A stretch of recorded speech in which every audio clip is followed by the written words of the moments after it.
and we have to also complete. We just discussed a few things about email, that is called electronic mail, and we discussed that there is going to be a system, the global networking system, that's internet. And if you just think of the networking system within a company, you call it intranet. और ये भी हमने कल देखा कि traditional post की बजाय हम इलेक्ट्रॉनिकली कम्युनिकेट करते हैं, and it's going to be removing the barriers, जिससे कि हम किसी पर्सन से किसी भी जगह पे बात कर सकते हैं। बहुत सिंपल और इजी हो गया है, अटैच कर सकते हो चीज़ों को, आप साथ भेज सकते हो। फिर आपको बताया था कि यूनिक आपका आइडेंटिफिकेशन जो होती है with the help of your email ID, जो आपका जैसे ये लिखा हुआ नजर आ रहा है, इस पर आपको सवाल आएगा। और जब कोई पर्सन आपको ईमेल करता है, वो हमने देखा कि जाकर अपने बॉक्स को खोलता है, उसके ऊपर इनबॉक्स को, आउटबॉक्स को, इनबॉक्स में आपकी मेल आती है, आउटबॉक्स में आप लिखते हो, उस पर न्यू मैसेज क्लिक करते हो तो नया मैसेज के लिए आपको स्लॉट निकल आता है, जिसके ऊपर पेज पर आप लिख सकते हो, और ऊपर आपके पास टू फ्रॉम और सब्जेक्ट की ऑप्शन होती है। इसके अलावा कल मैंने आपको बताया था कि इसमें C that's a carbon copy and B C the blind copy, उसका मैंने कॉन्सेप्ट आपको दिया था, ये आपको याद रखना है। फिर एक टर्म हमने देखी थी सिंक करना, ईमेल का सिंक्रोनाइज करना, that's going to be the same email जो आपके तमाम डिवाइसेस पे आपको मिल जाती है, डाउनलोड हो जाती है, उसकी कॉपी हो जाती है समझ लो वहां पे। और फिर अगर आप एक जगह पे उसके साथ जो भी आपको ट्रीट करते हो, डिलीट कर देते हो या उसको क्लोज करके रख देते हो फ्यूचर यूज के लिए, तो वो बॉक्स जो है चूंकि क्लाउड में मौजूद है, इसलिए आपको वो आपकी एक्सेस रहेगी।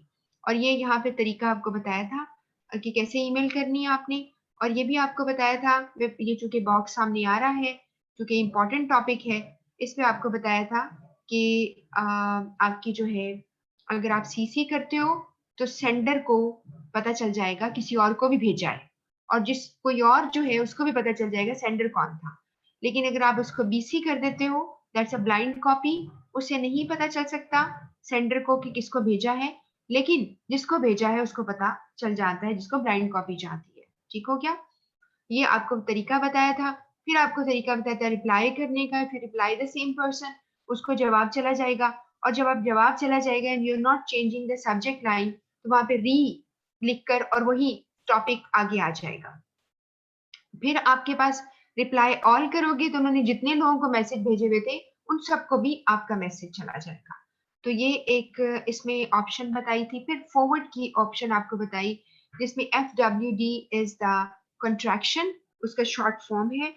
और इस पर आपने कोई भी, आपको जो मेल आई है आपने किसी को फॉरवर्ड करनी है, तो आप सिंपली फॉरवर्ड को क्लिक करेंगे और एक स्लॉट पर वो आपसे पूछेगा किसको भेजनी है, आपने ईमेल आईडी उसका लिखना है।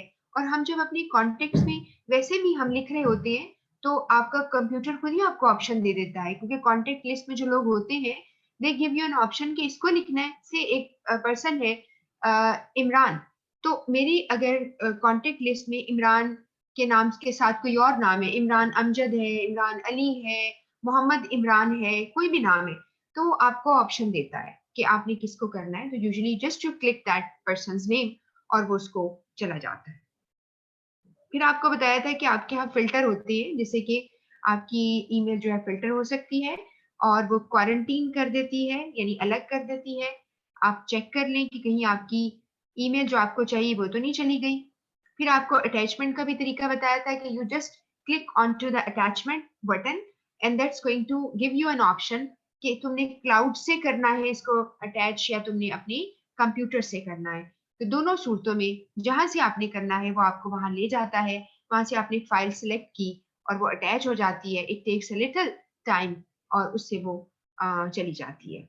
फिर आपको कुछ फोल्डर्स के नाम बताए थे, ये सारे फोल्डर्स के नाम, ऊपर जो 5 नाम आ रहे हैं ये फोल्डर्स के नाम है।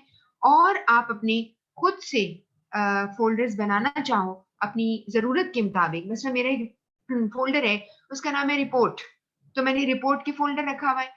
इस पे कोई ऐसी बात नहीं है कि सिर्फ ये लिखे हुए फोल्डर, पर्सनलाइज्ड फोल्डर जो है उनका नाम यही होगा, वो होगा जो आप करना चाह रहे हो। ठीक है, ये बात आपको भी बताई थी। फिर आपको ये बताया था कि ईमेल जो है उसके कुछ बेनिफिट्स भी हैं और कुछ लिमिटेशंस हैं।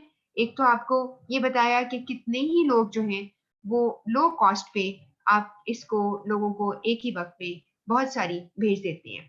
यहाँ पर बात हमने रोकी थी।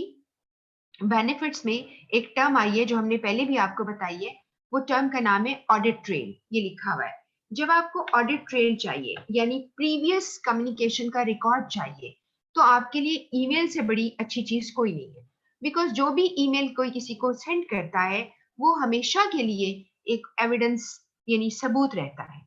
और अगर मैं आपको ईमेल करूं, आप मुझे रिप्लाई करें, मैं फिर उसका रिप्लाई करूं, तो एक स्ट्रिंग बन जाएगी, एक लंबी सी जैसे एक थ्रेड होता है वो बन जाएगा, और फिर आप उसको जो है यूज कर सकते हैं। और फिर ये देखना चाहिए इसमें कि आप जो है ऑटोमेटिकली आप उसको रिटेन कर सकते हैं, और जो भी आपने किसी से कॉन्वर्सेशन किया वो आ सकती है। और ये इतना ही फायदे की चीज होती है यानी ईमेल, अगर आप पॉजिटिव यूज कर रहे हो।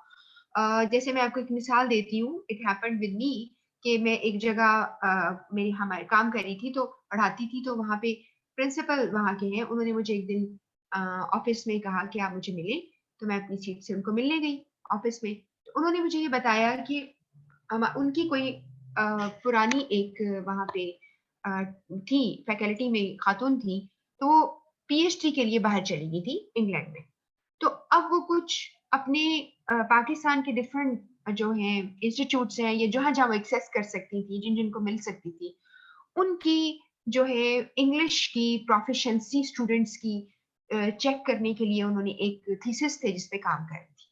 उसमें होता ये है कि जब आप किसी थीसिस पे काम कर रहे होते हो, तो you go for your personal research, आप जाके खुद जाते हो। जैसे मुझे याद है कि मैंने जिस थीसिस पे काम किया था, उसमें मैंने इनोवेटिव मेथोडोलॉजी ऑफ टीचिंग पे काम किया था। उसमें ये था, पंजाब यूनिवर्सिटी से ये मैंने काम किया, तो यानी वहां मुझे थीसिस जमा कराने थे।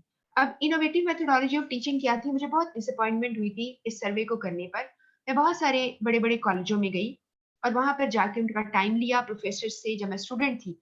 तो उनसे मैंने कुछ क्वेश्चंस किए थे, और आप यकीन करें कि मोस्ट ऑफ द पीपल जो कि स्पेशली गवर्नमेंट में कॉलेजेस में यूनिवर्सिटीज में पढ़ाते हैं, या बाकियों का मुझे नहीं पता, प्राइवेट में कितनी एफर्ट पुट कर रहे होंगे, जरूर करते हैं। तो वहां पर अब, और ये बात पुरानी है, हो सकता है हालात अब बहुत बेहतर हो गए हों। तो उन्होंने क्या किया, मैंने उनसे सवाल पूछे कि क्या मेथड अडॉप्ट किया जाता है पढ़ाने के लिए। तो इनोवेटिव मेथोडोलॉजी जो होता है, इसका मतलब होता है कि यूनिक, आपका नया तरीका, उसमें नोवेल्टी है, जिद्दत है। ठीक है, इनोवेटिव का मतलब है जिद्दत। तो आपकी न्यू कुछ है जिस जो that you are using some techniques to teach students. तो ज्यादातर का जो जवाब था वो मोस्टली यही था कि बस जी वैसे ही पढ़ाते हैं। स्टूडेंट से पूछा, उन्होंने कहा जी सर के पास या मैडम है जो भी पढ़ाती है, मैं किसी का भी कोई नाम नहीं ले रही, किसी इंस्टीट्यूट का नहीं ले रही, किसी यूनिवर्सिटी का नहीं ले रही, उनके पास ही नोट्स हैं, वो नोट्स डिक्टेट कर देते हैं, हम लिख लेते हैं, हम पढ़ लेते हैं, उसमें से पेपर आ जाता है।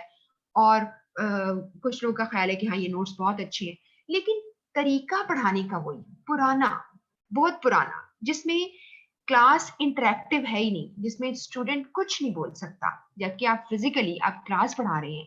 आई think there should be involvement of students, आप some how you make some adopt some technique. तो वो मैं आपको बता रही हूँ कि how they were doing these thesis. तो अब मैं खातून पे वापस आती हूँ कि she was from England and she was having conversation with the principal. उनको उन्होंने कहीं मेल की हुई थी, उन्होंने फिर जवाब दिया, मेल की जवाब दिया।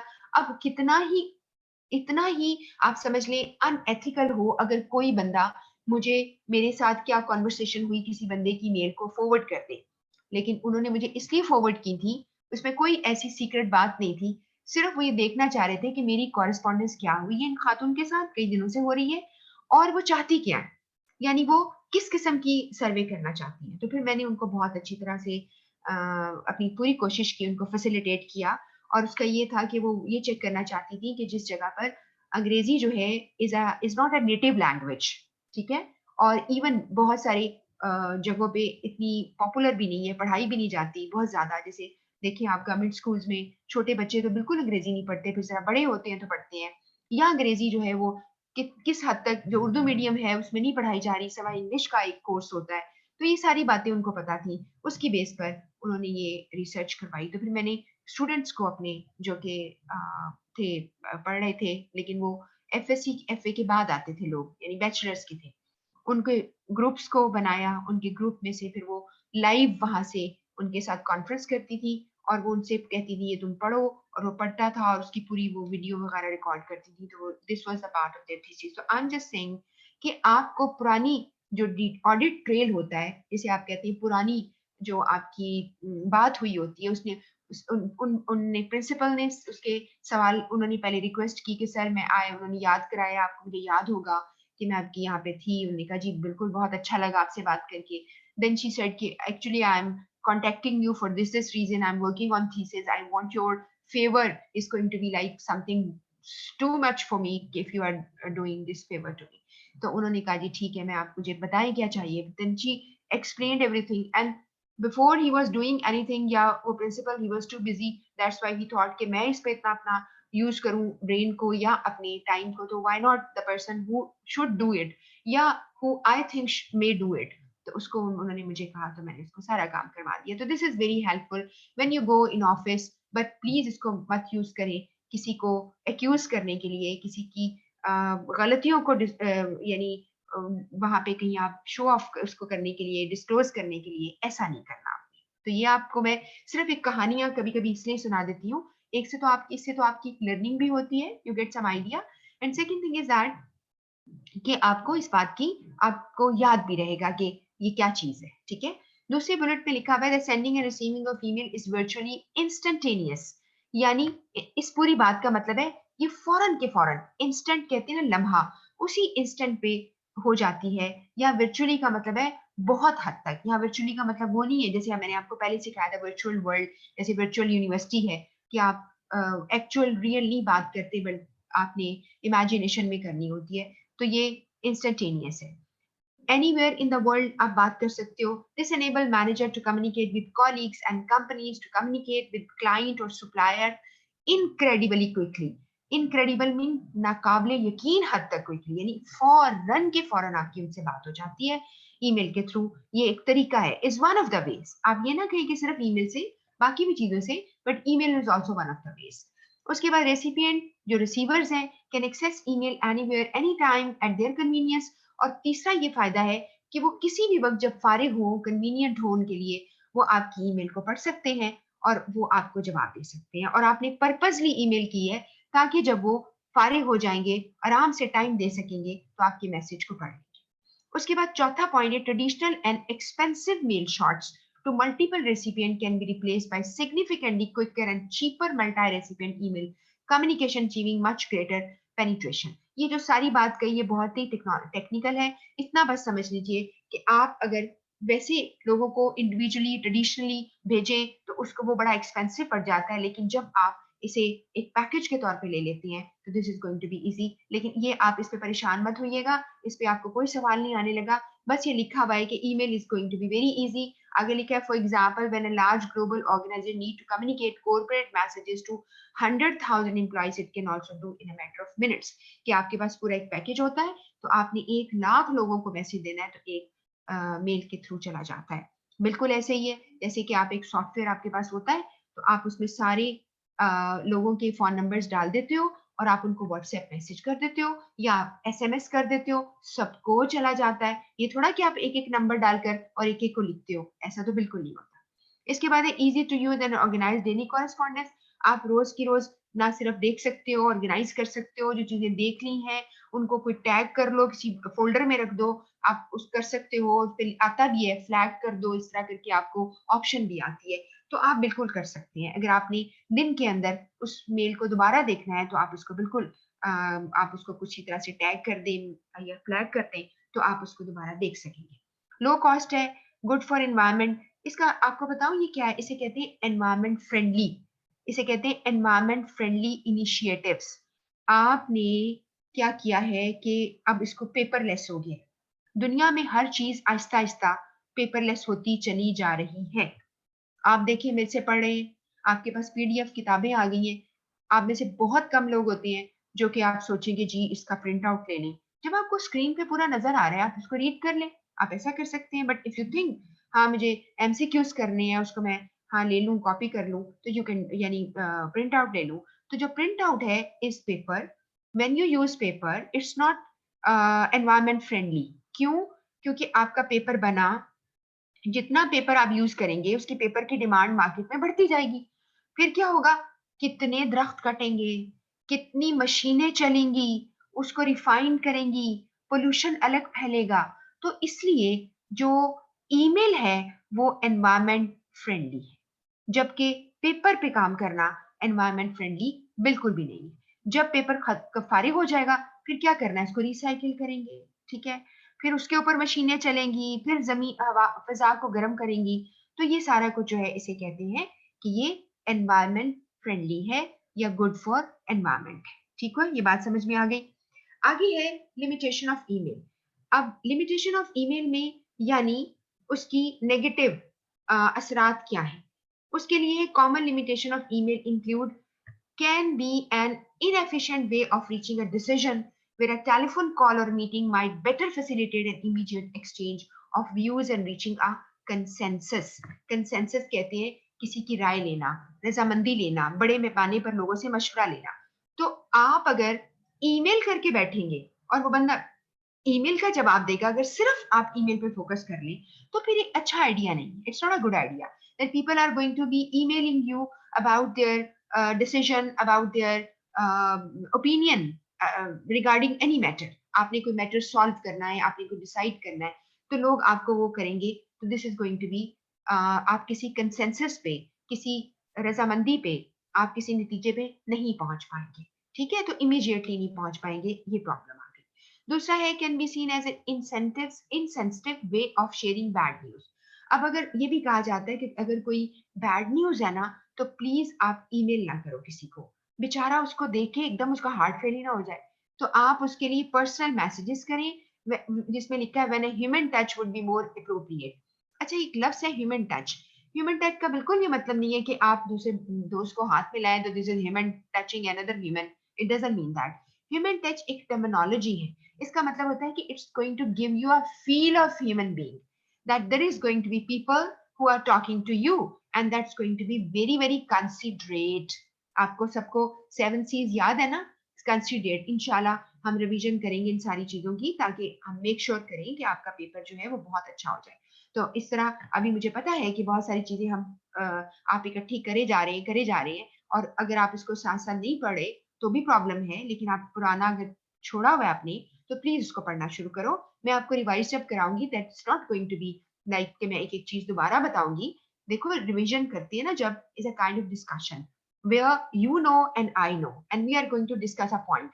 वहां पर मैं आपको कुछ चीजें बताऊंगी। तो human touch is related to something considerate, consideration, जो कि 7 C's का एक पार्ट है, जिसमें आपने लोगों को फील करना है। तो यहाँ पर आपको एक फील आती है when you have a bad news message, या किसी के लिए बुरी खबर है, किसी को कहा है कि जी हम आपको हायर नहीं कर रहे, तो बेचारे को इस तरह मत करो, तो थोड़ा सा पर्सनल मैसेज कर दो या पर्सनली बात कर लो, उससे ज्यादा बेहतर है टेलीफोन करो, या किसी को अगर मीटिंग रख सकते हो किसी के साथ तो करो। लेकिन यूजुअली ईमेल जो है, अगर मैं ये बात करी हूँ ना, जहां तक कि जी लोगों को नहीं रखा जाता, उसके लिए और कोई सोल्यूशन नहीं है, आप ईमेल ही करेंगे। ठीक है, लेकिन जरा तमीज से कर लें, पहले थोड़ा सा बफर बना लें, कोई थोड़ा सॉफ्ट सा उसको बना दे, ये नहीं कि उसके मुंह पे दे मारे। ये आप जरूर कर सकते हैं, लेकिन ऐसा बिल्कुल नहीं हो सकता कि मेरे पास जो है 100 बंदों ने इंटरव्यू किए, मैंने उसमें से 10 रखने हैं, तो 90 बंदुओं को पहले बुलाऊं, उनको देख में खाना पकाऊं, फिर उनको खिलाऊं और कहूंगी हाय भाई तुम्हें नहीं रख सके, प्लीज माइंड ना करना। I mean we are not doing it. ये इसका मतलब बिल्कुल भी नहीं। ठीक है, I am just saying in a funny way कि इसका ये मतलब ये नहीं है। इसका मतलब है कि आपने ईमेल ही करनी है, but you take care of things in a way कि आप लोगों को हर्ट नहीं करेंगे। उसके बाद है poorly constructed messages might be miss interpreted by the recipient.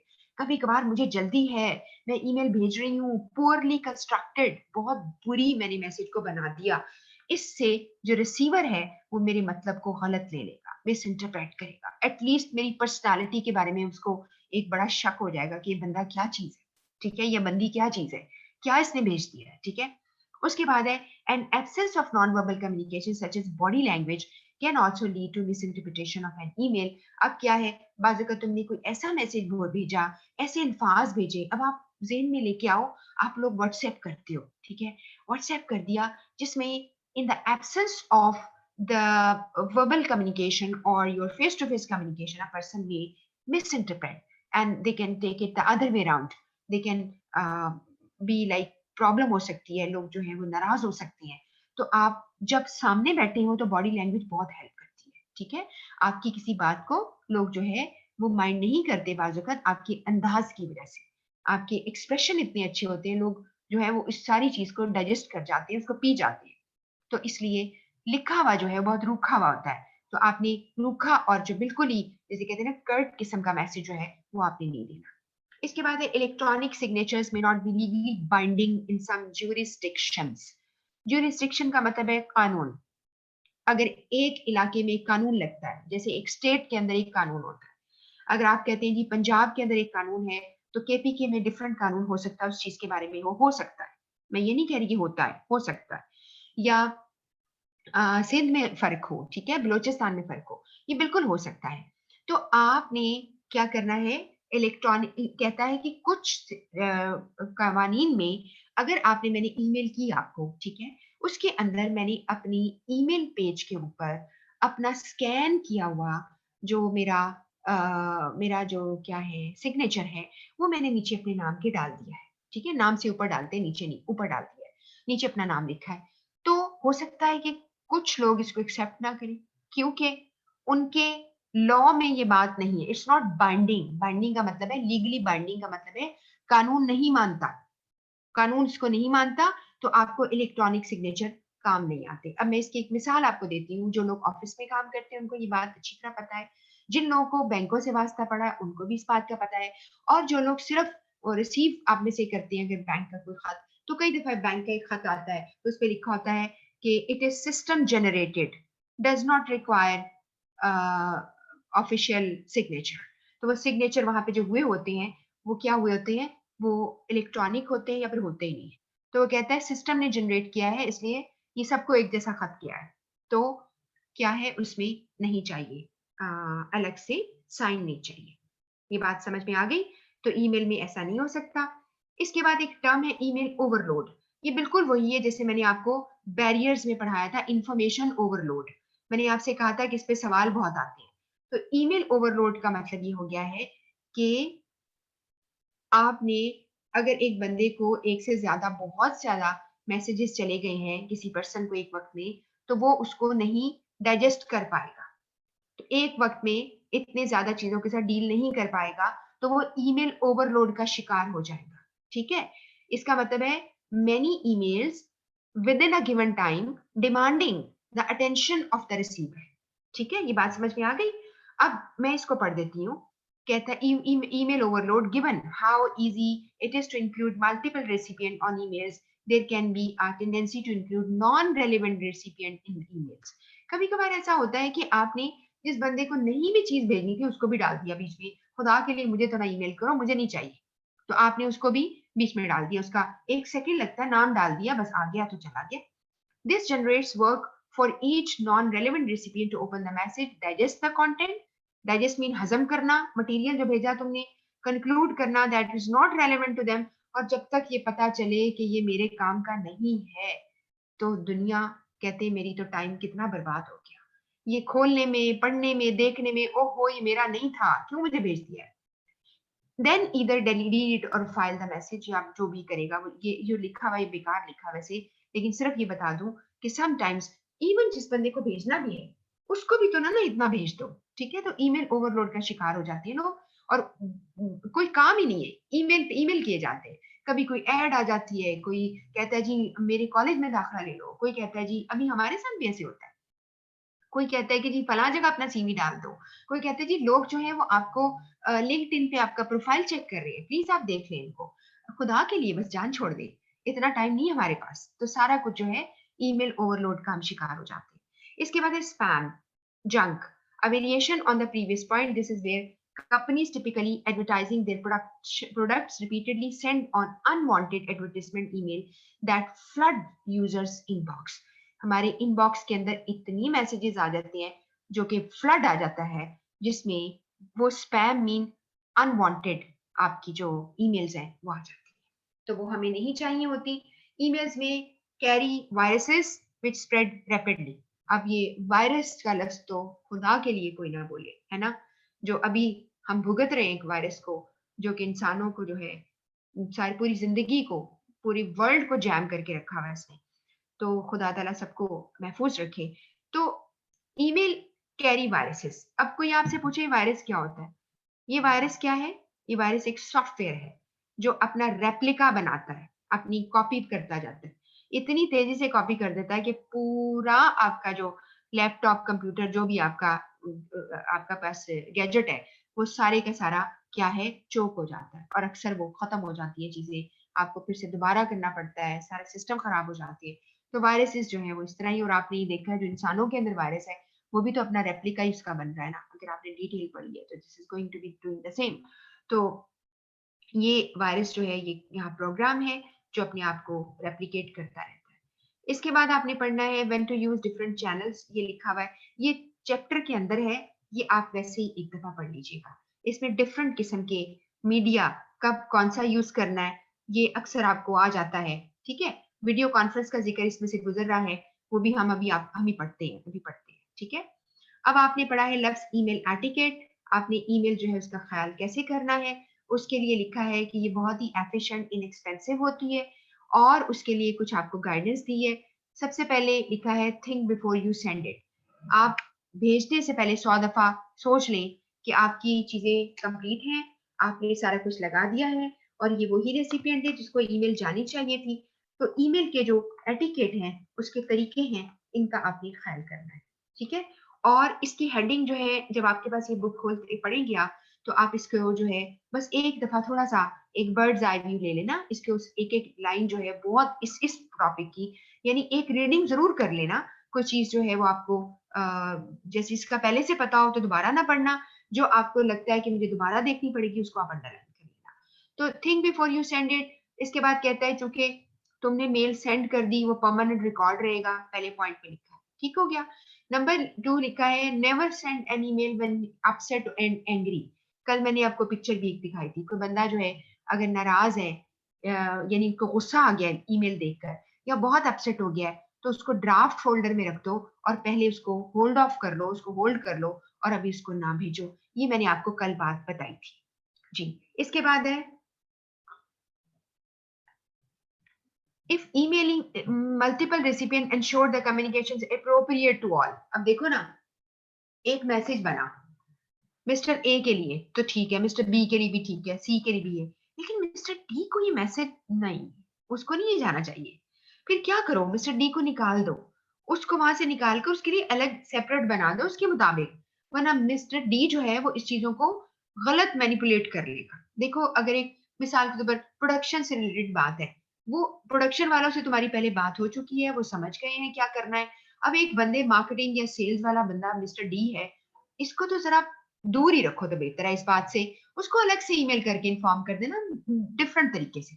अब इसका ये बिल्कुल मतलब नहीं है कि हम झूठ बोल रहे हैं, और ना ही मतलब है कि हम धोखे में रख रहे हैं, लेकिन बाजुकात चीजों को डिफरेंट तरीके से, डिफरेंट एंगल से प्रेजेंट करने से चीजें बेहतर हो जाती हैं, ठीक है।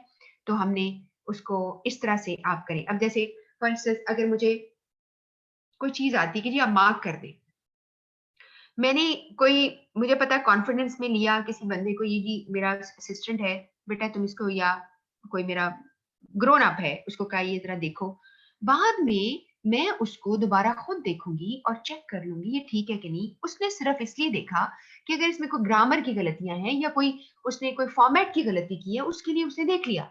ये बात आपको तो समझ आ गई है ना। तीसरा बंदा जो सुन रहा होगा ना, पता क्या कहेगा, कहेगा ले जी ये तो इन्होंने इनसे काम करवाया, इन्होंने खुद को ही नहीं चेक करना। तो क्या बात है, खुदा के लिए उन लोगों को दूर रखें जो कि बातों को अपनी तरफ से खुद मैनिपुलेट कर लेते हैं। तो ये बात आपको मैं समझाना चाह रही हूँ कि कभी कभार एक मैसेज सबके लिए ठीक नहीं होता, तो इस चीज का ध्यान कीजिए, ठीक होगा। बात समझ में आ गई है ना, यानी हम झूठ नहीं बोल रहे, लेकिन हम आपको बताएंगे भी नहीं, से किसी का उसके जो है वो दिल में बात ही नहीं रहती। They are going to be spreading, like जो आपने क्या पढ़ा था, गॉसिप, रूमर आपने पढ़ा, आपने ग्रेप वाइन पढ़ा, उसमें सारी बातें जो है वो फैल जाती है। उसके बाद है नेक्स्ट है अगला है hold of entering the recipients email address until you have finished. ये मैंने आपको बात बताई थी कि पहले आपने ईमेल आईडी उसका नहीं डालना, जब तक कि आप पूरी ईमेल को कंपोज नहीं करेंगे। बात बहुत बड़ी बड़ी गलती होती। अब मुझे एक ईमेल आई, अब मुझे आती है ईमेल, जी please find attached this and read it thoroughly and give the review by evening. अच्छा, मैंने खोला, देखा, अटैच, कुछ भी अटैच नहीं था, कुछ भी अटैच नहीं था। अब मैं पढ़ रही हूँ और मैं सोच रही हूँ कि बंदे का दिमाग खराब हो चुका है, उसने मुझे अटैच किया ही नहीं कुछ भी और मुझे भेज दी।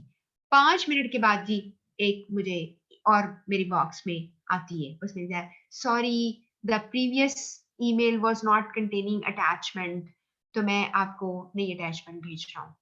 तो भाई इंश्योर कर लो ना पहले, क्यों अपना बुरा इंप्रेशन डाल रहे हो दूसरे लोगों पर, कि लोग आप पे क्या करेंगे, ट्रस्ट नहीं करते।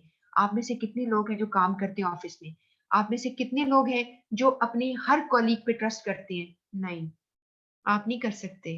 वो कहता है इसको दिया तो काम खराब, इसने तो बनी बनाई को बिगाड़ देना है, ठीक है। और कुछ लोग इतने कैलिबर के होते हैं कि आप उनसे मशवरा करते हैं तो आपको बहुत अच्छा मशवरा देते हैं, बल्कि आपका टाइम सेव हो जाता है। तो ये सारी बातें जो है मैं आपको समझा रही हूँ। वैसे भी जो लोग पहले ऑफिस में काम करते हैं उनको अच्छी तरह पता है, जो नहीं करते करने जा रहे हैं, जो इंशाल्लाह पढ़ रहे हैं, तो they would be just understanding कि वहाँ की जिंदगी घर की जिंदगी से, कॉलेज की जिंदगी से, यूनिवर्सिटी की जिंदगी से बहुत फर्क होती है। उसके बाद है ईमेल इज अनसिक्योर या इनसिक्योर एंड नेवर प्राइवेट नहीं होती, इसलिए किसी को भेजते वक्त ध्यान किया जाए।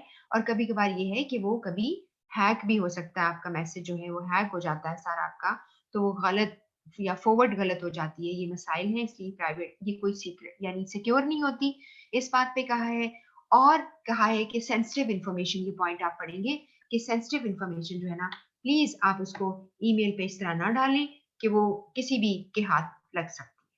इसके बाद है be careful when forwarding replying to all. ये मैंने आपको अच्छी तरह समझा दिया, आप इसे खुद ही पढ़ लेना कि आपने कोई भी चीज किसी को रिप्लाई टू ऑल ना करें। कॉन्फिडेंशियल हो सकती है कोई चीज, आपने सबको ही भेज डाली और आपने नोटिस ही नहीं किया कि आपका जो आजकल जो कि ज्यादा जितनी स्मार्ट गैजेट है, आप सिर्फ क्लिक के ऊपर काम कर रहे होते हो, तो इसलिए फिर आपका क्लिक पे हाथ भी लग सकता है, इसका ध्यान रखें। इसके बाद है take care with sarcasm and humour. ये मैं आपको लफ्जों का मतलब बता देती हूँ, कुछ आप लोगों को जरूर पता होगा जो मुझे सुन रहे हैं। सार्काज्म कहते हैं, ह्यूमर कहते हैं मजाक, ठीक है, कोई चीज मजाक में कहनी। जैसे लोगों का सेंस ऑफ ह्यूमर होता है, दे डू अंडरस्टैंड कि तुम मजाक कर रहे हो और वो सीरियस नहीं लेते। और कुछ लोग सीरियस लेते, यार तुमने तो सीरियस ले लिया, तुमने तो पर्सनल ले लिया। तो आप जो है उस चीज को आप लोगों को बताएं कि जी आप इसको सीरियस ना लें। सैरकैज़्म क्या होता है? एक छुपा हुआ तंज, एक ढका छुपा तंज। अब वो किस तरह से होता है? वेरी सेकेस्टिक, आप लोग कहते हैं वेरी सेकेस्टिक कॉन्वर्सेशन। मिसाल के तौर पर आपसे मैं बात कर रही हूँ और साथ ही मैं आपसे कहती हूँ हाँ हाँ आप तो भाई बहुत स्मार्ट हुए हैं। अब जब मैंने कहा आप बहुत स्मार्ट है, तो आप खुश हो गए कि मेरा ड्रेस बहुत अच्छा है, मैं तो वाकई स्मार्ट शायद लग रहा हूँ। किसी खुशफहमी में मैं ना रहे, आपको मैंने तंज किया है, तंज का तीर मारा है। आप स्मार्ट का मतलब ये है कि आप बहुत क्लेवर हैं, आपको अपने तरीके निकालने आते हैं, अपने मतलब का सारा समझ आता है, दूसरों के लिए आप कुछ नहीं करने वाले। तो sarcasm is going to be like sarcastic way, like you call people and tell people कि जी आप तंज मार रहे होते हैं, ठीक है। और ये जो होता है ना, जितने भी लोग तंजो मिजाज लिखते हैं करते हैं, वो तंज मार रहे होते हैं, sarcastic बातें कर रहे होते हैं। अब जैसे मैं आपको एक मिसाल देती हूँ, अभी मैं कुछ दिन पहले, एक वो है ना हमारे कराची के साहब है, अनवर मकसूद साहब, बहुत मैं रिस्पेक्ट करती हूँ, बहुत उनकी जिंदगी जो है गुजरी, like he rights in a way कि हर बंदा अपनी अपनी उसकी होती है। अब अशफाक अहमद को आप पढ़ लें तो उनका अपना एक टेस्ट है। इसी तरह कुदसिया बानो का, या जो भी मुस्तनसर हुसैन तारड़ हैं, ये जो लोग भी बड़े प्रोमिनेंट हुए अपनी अभी यानी इन्हीं दिनों में इसकी बात करें, तो उनका अपना एक तरीका है। तो उन्होंने एक बड़ी sarcastic तरीके से बात कही, ह्यूमर भी था, sarcasm था। उन्होंने कहा कि लोग बहुत कर रहे थे। हाँ, उन्होंने कहा कि एक वो है, शायद आप लोगों ने भी इसको देखा हो, ऑक्सफोर्ड कोई अदबी कोई मेला हुआ था या कोई कॉन्फ्रेंस थी इन इस्लामाबाद, तो उन्होंने वहाँ पे एड्रेस किया था। तो उन्होंने ये कहा कि मैंने कहा कि अदबी आप ये रखते हैं एक गैदरिंग, तो क्या हमें सबको अदब आता है? तो अदब ये बड़ा sarcastic था, बहुत ही, समझ रहे हैं बात को? और अगर sarcastic जो चीजें होती हैं उसको जरा स्ट्रॉन्ग कर लें तो उसे आयरॉनिकल कहते हैं, इसके अंदर आयरनी होती है, ठीक है, और भी ज्यादा शदीद होता है। तो उन्होंने इसको ये कहा, फिर उन्होंने एक बात कही जो उनका अपना एक तरीका है। उन्होंने कहा कि जी आज के पाकिस्तान जो हमारा है, लोगों ने कहा कि लोगों को बिल्कुल शर्म नहीं रह गई है, जो इस तरह ड्रेसअप होते हैं लोग, इस तरह ड्रेसअप होते हैं, तो खवातीन जो है उनको पता नहीं है कि कैसे ड्रेसअप होना है। आई होती है पब्लिक प्लेसेस पे भी, और उन्होंने जो है वो ऐसे आस्तीन के बगैर कमीजें पहनी है और इस तरह की बातें वो करती हैं। तो उसने कहा कि मुझे तो नहीं पता, वहाँ पे डिफरेंट खवातीन थी, तो उनमें से जो जो ये नहीं मैंने देखा कि आस्तीन वाली नहीं थी, मैंने तो देखा जो पर्दे में थी, यानी उन्होंने नकाब पहने हुए थे और वो मुझे घूर रही थी, तो मैंने भी मेरी नजर उन पे चली गई। अब it's again sarcastic, I am not doing it, मैं इसलिए नहीं कह रही हूँ कि खुदा न खास्ता मैंने कोई रिलीजन के बारे में बात कही, कुछ और कही, लेकिन पर्दा हमारे लिए वाकई बहुत रिस्पेक्ट काबिल है। लेकिन एक बात का ये जो कहते हैं, इसका मतलब ये नहीं होता कि everybody who is going to be wearing purdah, कि वो जो है वो आप समझ लें कि बहुत ही वो एक अलामत है इस चीज की। ऐसा नहीं है, ऐसा बिल्कुल नहीं होता। अब बाहर जो जितने भी कंट्रीज हैं, मिडिल ईस्टर्न कंट्रीज के नेटिव्स जितने भी लोग हैं, वो सारे ही सऊदी अरब में स्पेशली सबके सब लोग जो हैं वो पर्दा, यानी कपड़े जो उनके क्लैड होता है ब्लैक, उसको पहन के आते हैं। हम जब जाते हैं तो वहां पे उम्रा वगैरह के लिए तो आप उसके बगैर नहीं फिर सकते ना, आप you have to wear it perfectly fine, perfectly fine, because खवातीन जो है उनका तो है। लेकिन मैं सिर्फ आपको ये बताना चाह रही हूँ समझाने के लिए। अदब की मिसाल चलो ले लो, अदब की जो मिसाल दी है कि क्या लोगों को अदब आ गया है, तो तभी आप अदबी मुकाबले रख रहे होते हैं, तो this is going to be sarcastic way हम उससे बात करते हैं। तो कहता है कि जब तुम खत लिखो, ईमेल करो, तो प्लीज इसका ध्यान करो, लोग बुरा मना जाएंगे। बात समझ में आ गई? इसके बाद वो कहता है यहाँ पर कि जब आपकी बॉडी लैंग्वेज हो, सामने आमने बैठ के बात करोगे, तो लोग जरा ज्यादा नहीं बुरा मनाते। और यहाँ पे लिखा है एक वर्ड है ऑफेंसिव, ऑफेंसिव मीन नाराज कर देना, आप लोगों को ऑफेंड कर देते हो। अब जैसे मैंने भी बात कही है, ये कुछ लोगों को ऑफेंड कर गई होगी, बिल्कुल कर गई होगी। लोग कहते हैं आप होते कौन है लोगों को क्रिटिसाइज करने वाले, कि जो पर्दा ऑब्जर्विंग लोग हैं उनको आप कैसे कह सकती हैं? तो मैं आपको एक मिसाल दे रही हूँ, दुनिया भरी पड़ी है, मुख्तलिफ एग्जाम्पल्स हैं, मुख्तलिफ चीजें हैं। लेकिन फिर वही बात है कि आपका दिल जो है, आप कहते हैं जी हमारा अकीदा, हमारा दिल वो है, उसके ऊपर हमारी नीयत सही है, लेकिन उसके लिए कुछ थोड़ा सा डिस्प्ले भी होना चाहिए ना, कि आप उसके लिए अपने आप को ऐसा प्रेजेंट करें कि जो आप लोगों के लिए एक रोल मॉडल बन सके, लोगों के लिए एक सिंबल बन सके। ठीक है, ये चीजें मैं इस चीज पे बिलीव करती हूँ कि हमें ऐसा अपने आप को, अपने कल्चर को ऐसे रिप्रेजेंट करना चाहिए ना। बिल्कुल ठीक है ना। अब हम कहीं नाम के मुसलमान हैं और झूठ टका के बोलते हैं, और नाम के मुसलमान हैं और इतनी बेईमानियां करते हैं। अब आप देखिए, चीज बाजार में लेने जाती है, अक्सर हमें डर लगता है कि धोखा हो जाएगा, धोखा हो जाएगा, और जो चीज ऊपर पड़ी होती है उसकी डेट चेक करते रहते हैं, कहीं एक्सपायर्ड तो नहीं डालनी हुई। यानी हमें इत्मीनान ही नहीं है कि जो हम चीज लेके घर आएंगे और पैसा भी खर्च करेंगे वो ठीक होगी। और अगर इवन यू बाय ग्रोसरी और वेजिटेबल या फ्रूट, वहां पे भी जिसका दाव लगेगा वो लगा देगा। तो क्या हम मुसलमानों को ऐसा करना चाहिए? ठीक है, तो मैं ये बताना चाह रही हूँ कि people are going to be talking differently. वापस आ जाइए अपने टॉपिक पर, हम बातें भी साथ साथ करते हैं ताकि आपका जो है अंडरस्टैंड भी करें। लिखा है not note to that crude jokes, crude jokes भी बहुत ही सख्त किस्म के जोक्स करना, इंसल्टिंग लैंग्वेज बोलना, आपने किसी को बहुत ही इंसल्टिंग वे से किया, इससे लोग आपको कभी भी नहीं भुलाएंगे। आप याद रखिए दो बातें, इस किताब, ये जो सीए की बुक है, इसमें भी लिखी हुई है, कई बुक्स में लिखी हुई है। उसने कहा है कि दो चीजों से आप लोगों को क्या कर सकते हैं, कन्विंस कर सकते हो, लोगों को का दिल जो है वो जीत सकते हो, या लोगों का दिल तोड़ सकते हो, दोनों कर सकते हो। वो क्या है? वो है इमोशंस।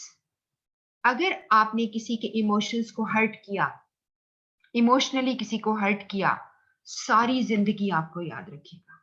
और इमोशनली आपने किसी को एक अच्छी फील दी तो वो आपको याद रखेगा।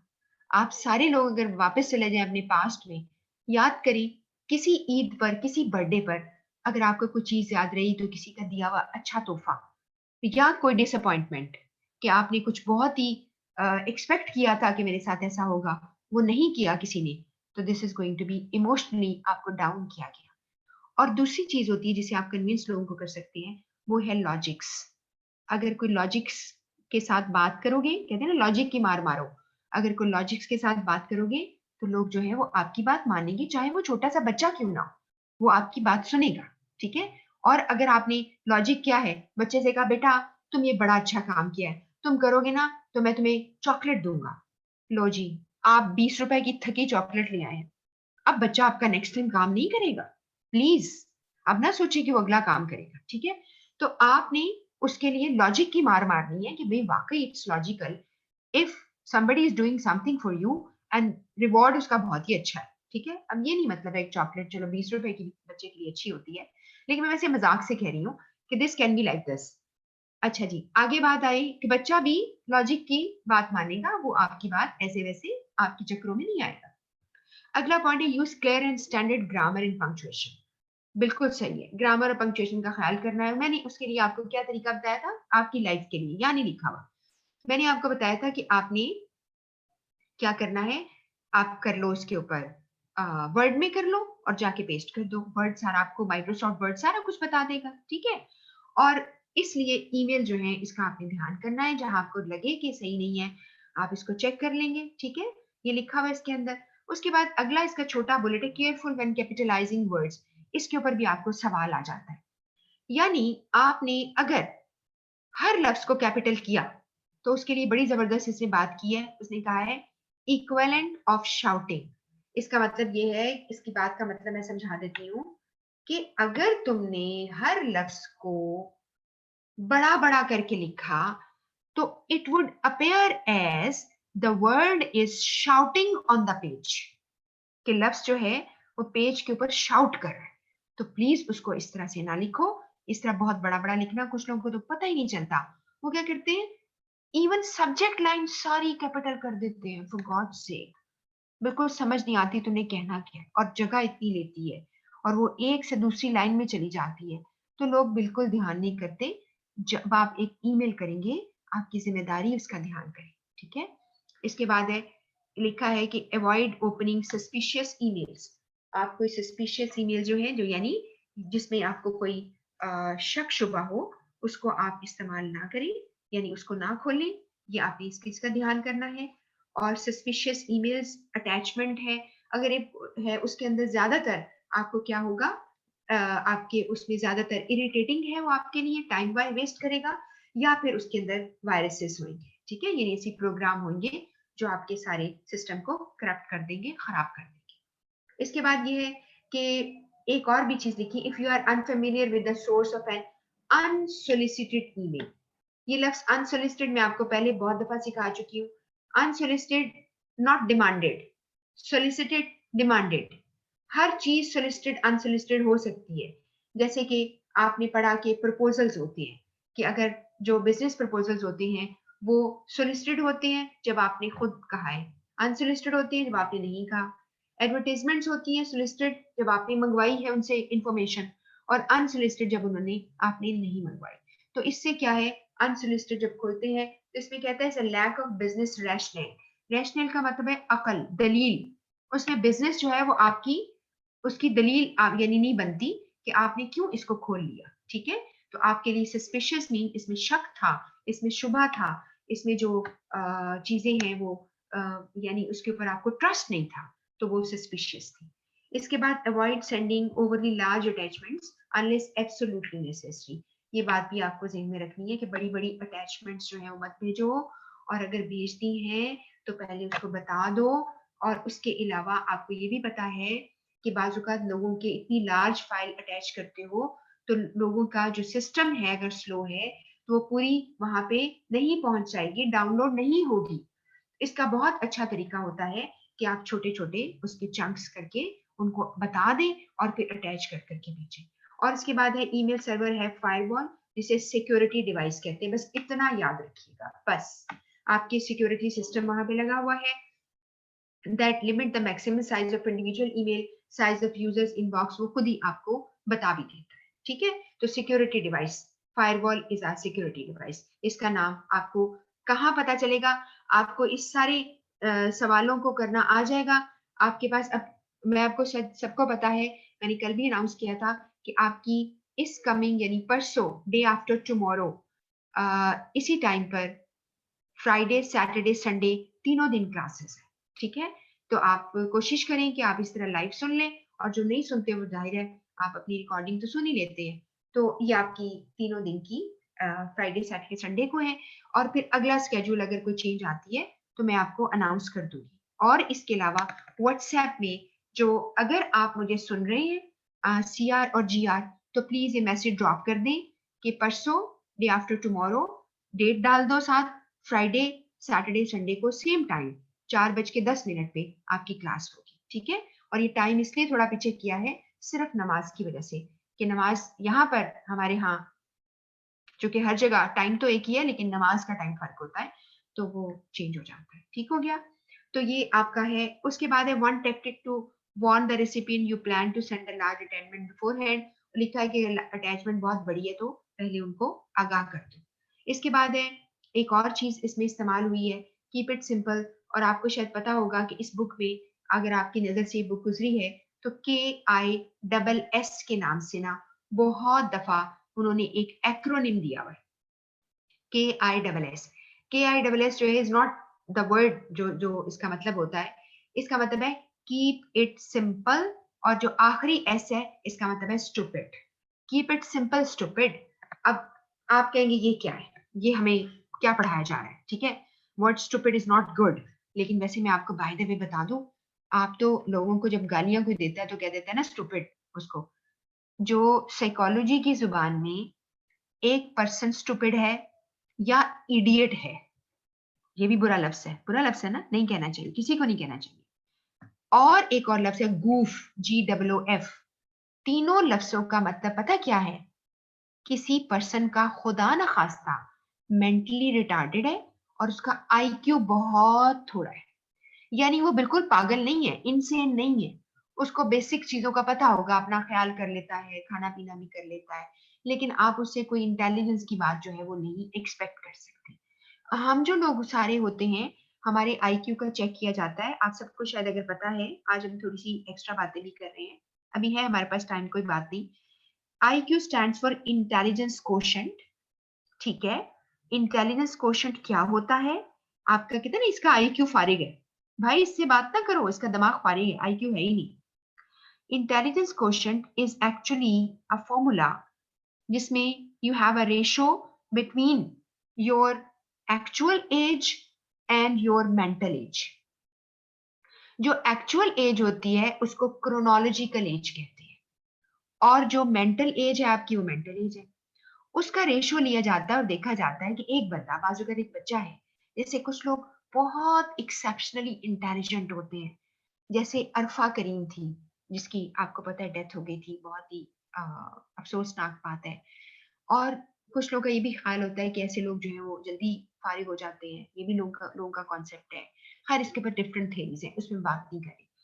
तो आपका जिनका IQ ज्यादा अच्छा होता है, उनकी एज की मुताबिकत से बहुत जहन फास्ट होता है, हम ऐसे लोगों को गिफ्टेड कहते हैं कि अल्लाह की तरफ से गिफ्टेड है। उसके बाद कुछ लोग आ जाते हैं थोड़े नीचे लेवल पे, तो उनको हम जीनियस कहते हैं।